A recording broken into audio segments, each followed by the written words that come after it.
راجل بالصدفة مسك قرش بينور، كان لسه هيقرب يلمسه، فجأة القرش عضه، بعد كده نط في البحر واختفى.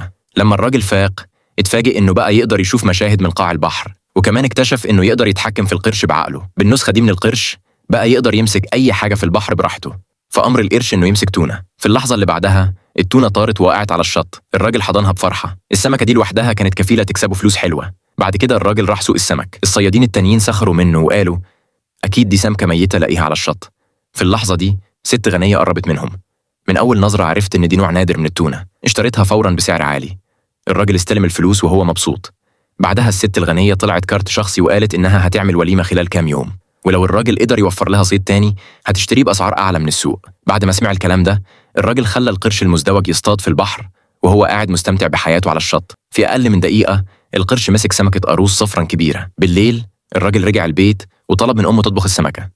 أمه قالت له إن القاروص الأصفر ده ممكن يتباع بمبلغ كبير. الراجل طلع الفلوس اللي كسبها في اليوم وقال إن العيلة هتبقى أغنى وأغنى. أبوه اقترح إن أخته تروح معاه الشط. تاني يوم الاتنين راحوا الشط سوا. الأخت شافته نايم في الشمس طول الوقت فسألته إمتى هيبدأوا يصطادوا. الراجل قال لها إنه بيدرس أنهي مناطق في البحر فيها سمك أغلى. في الحقيقة القرش المزدوج كان بدأ شغله بالفعل.